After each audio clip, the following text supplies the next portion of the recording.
I want to say a few words about the situation in Minnesota. The death of George Floyd on the streets of Minneapolis was a grave tragedy. It should never have happened. It has filled Americans all over the country with horror, anger, and grief.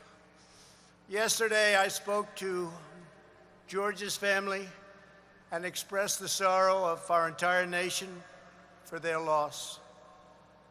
I stand before you as a friend and ally to every American seeking justice and peace, and I stand before you in firm opposition to anyone exploiting this tragedy to loot, rob, attack, and menace. Healing, not hatred, justice, not chaos, are the mission at hand.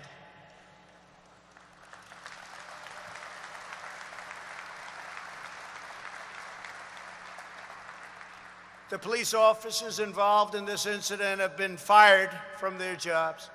One officer has already been arrested and charged with murder.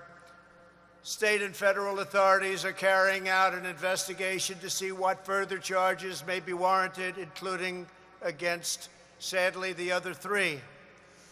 In addition, my administration has opened a civil rights investigation, and I have asked the Attorney General and the Justice Department to expedite it. I understand the pain that people are feeling. We support the right of peaceful protesters, and we hear their pleas. But what we are now seeing on the streets of our cities has nothing to do with justice or with peace.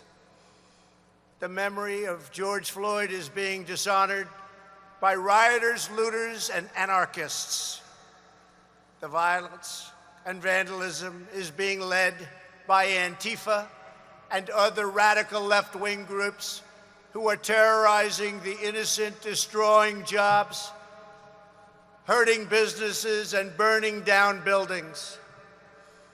The main victims of this horrible, horrible situations are the citizens who live in these once lovely communities. The mobs are devastating the life's work of good people and destroying their dreams. Right now, America needs creation, not destruction. Cooperation, not contempt. Security, not anarchy, and there will be no anarchy. Civilization must be cherished, defended, and protected. The voices of law-abiding citizens must be heard, and heard very loudly. We cannot and must not allow a small group of criminals and vandals to wreck our cities and lay waste to our communities.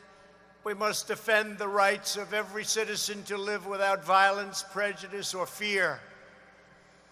We support the overwhelming majority of police officers who are incredible in every way and devoted public servants.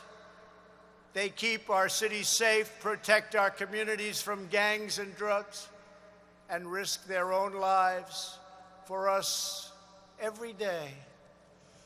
No one is more upset than fellow law enforcement officers by the small handful who fail to abide by their oath to serve and protect.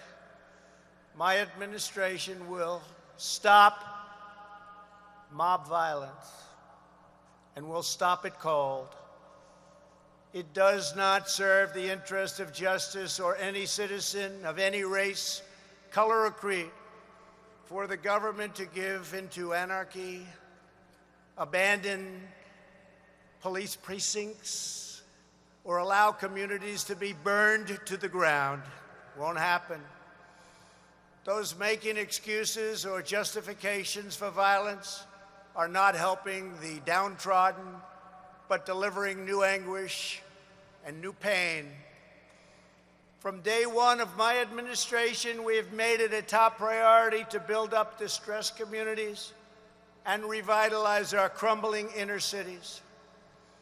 We fought hard with Senator Tim Scott and many others to create opportunity zones, helping to draw a surge of new investment to the places in our country that need it most.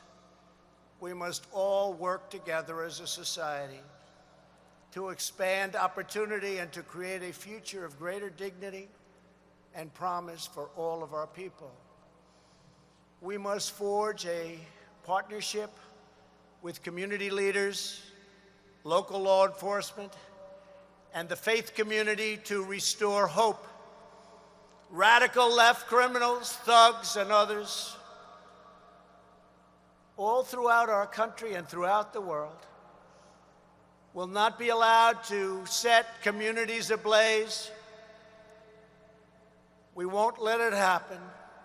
It harms those who have the least, and we will be protecting those who have the least. The leadership of the National Guard and the Department of Justice are now in close communication with state and city officials in Minnesota, and we're coordinating our efforts with local law enforcement all across our nation. In America, justice is never achieved at the hands of an angry mob. I will not allow angry mobs to dominate. Won't happen. It is essential that we protect the crown jewel of American democracy, the rule of law, and our independent system of justice. Every citizen in every community has the right to be safe in their workplace, safe in their homes, and safe in our city streets. This is the sacred right of all Americans that I am totally determined to defend and will defend. My administration will always stand against violence, mayhem, and disorder. We will stand with the family of George Floyd, with the peaceful protesters, and with every law-abiding citizen who wants decency, civility, safety, and security. We are working toward a more just society, but that means building up, not tearing down, joining hands, not hurling fists, standing in solidarity, not surrendering to hostility.